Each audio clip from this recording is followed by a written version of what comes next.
Hello and welcome to the Everything Art Podcast, episode 19. And if you don't know already, we're doing a series where every single day we're going to read a chapter of Matthew until we've read all of Matthew. And today we are going to read chapter 14. It's about John the Baptist's death. Jesus does a miracle and he walks on water. So this is a very fun and sad chapter with John's death, but there's going to be a lot of cool stuff with Jesus walking on water and doing a miracle, and yeah, some things to learn. So open your Bibles and let's get to reading. At the time, Herod the Tetrarch heard of the fame of Jesus and said to his servants, "This is John the Baptist. He is risen from the dead, and therefore mighty works do show forth themselves in him." So he got mixed up between John the Baptist and Jesus. He thought that Jesus was John the Baptist risen from the dead, and later on he feels guilty for killing John, pretty much. So, yeah. For Herod had laid hold on John and bound him and put him in prison for Herodias' sake, his brother Philip's wife. For John said to him, "It is not lawful for you to have her." And when he would have put him to death, he feared the multitude because they counted him as a prophet. But when Herod's birthday was celebrated, the daughter of Herodias danced before them and pleased Herod. Whereupon he promised with an oath to give her whatever she would ask. And she, being prompted by her mother, said, "Give me here John the Baptist's head on a platter." And the king was sorry and felt guilty. Nevertheless, for the oath's sake, and them which sat with him at the table, he commanded it to be given to her. And he sent and beheaded John in the prison. And his head was brought on a platter and given to the damsel, and she brought it to her mother. And that's weird. That's a weird thing to ask for. I don't like that. Um, and his disciples came and took up the body and buried it and went and told Jesus. When Jesus heard of it, he departed there by ship into a desert place apart. And when the people had heard, they followed him on foot out of the cities. And Jesus went forth and saw the great multitudes and was moved with compassion towards them and healed their sick. So we're getting up to Jesus' miracle that he did, where he fed thousands of people who were hungry and without food. And when it was evening, his disciples came to him saying, "This is a desert place, and it's like late now, and send the multitudes away that they may go to their villages and buy themselves victuals." But Jesus said to them, they don't need to depart. Give them something to eat." And they said to him, "We have here 5 loaves and 2 fish." And guess what? That equals 7, and 7 means like wholeness or like completeness or totality, which is pretty cool. He said, "Bring them here to me." And he commanded the multitude to sit down on the grass, and took the 5 loaves and 2 fishes, and looking up to heaven, he blessed and broke it, and gave the loaves to his disciples, and the disciples to the multitude. And they did all eat and were filled, and they took up the fragments that remained, 12 baskets full. So there was a lot of food that remained, and it just shows that God always provides, and he provides more than we need. Like, for example, we have so much food in the pantry and we don't need all that food, but God always provides more than what we need, which is pretty awesome, and we should be grateful and thank him for that every single day. And I was reading, and this is like a cool like imagery thing right here, where it says, he gave the loaves to the disciples and the disciples to the multitude.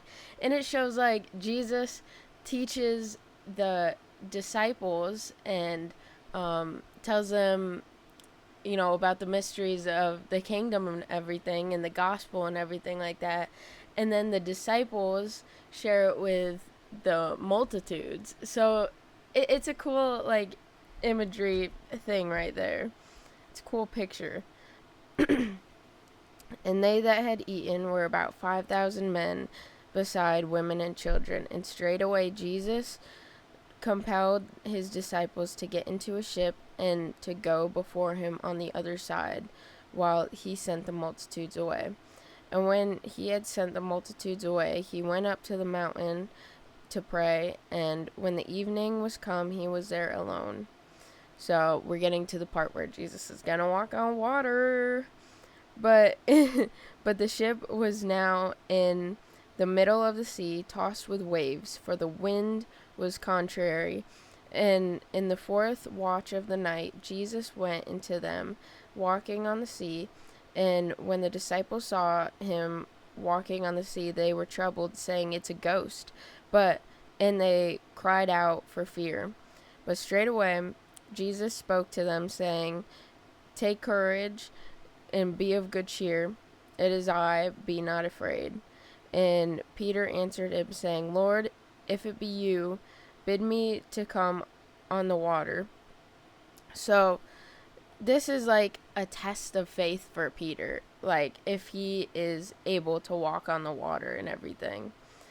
And he said, "Come." And when Peter was come down of the ship, he walked on the water with Jesus to go to Jesus. But when he saw the violent wind, he was afraid and began to sink. He cried, saying, "Lord, save me." And immediately, Jesus stretched forth his hand and caught him and said to him, "O you of little faith, wherefore did you doubt?" And when they were come into the ship, the wind ceased. Then they that were in the ship came and worshipped him, saying, "Of a truth, you are the Son of God." So, I know that was a lot to read right there, but there is a lot. There's a lot to learn from this.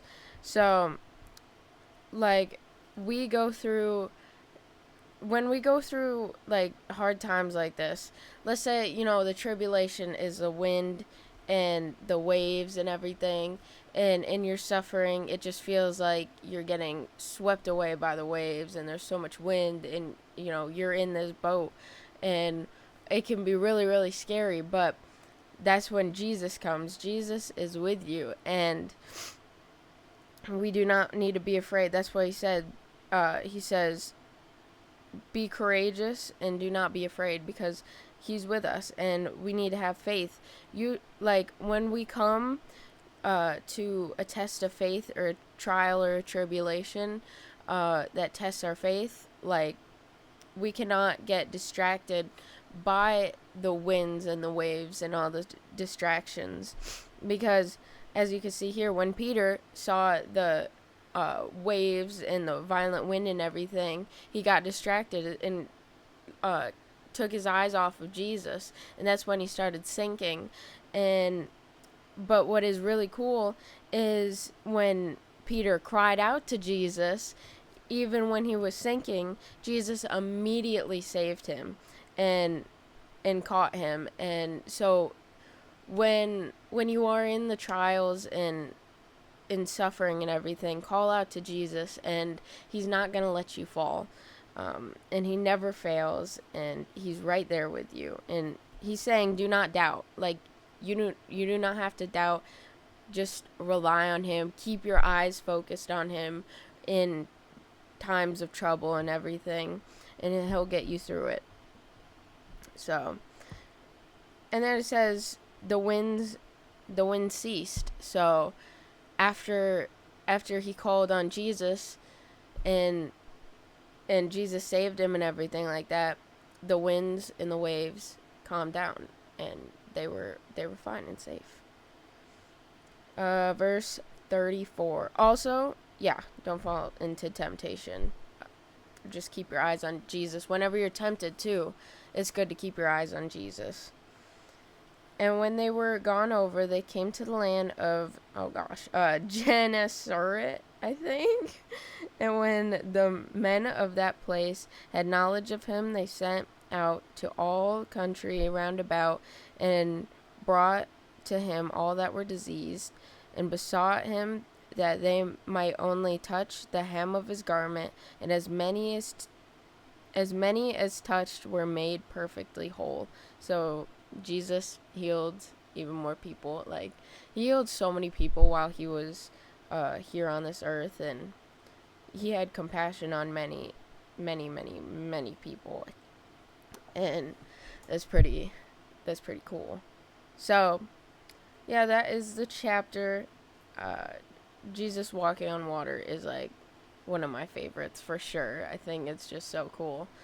So, if you have any questions, anything to add, just comment it down below. And I hope you have a blessed day. And I hope you like this video. Thank you for watching. I hope you stay tuned tomorrow for chapter 15. Thank you guys. Bye.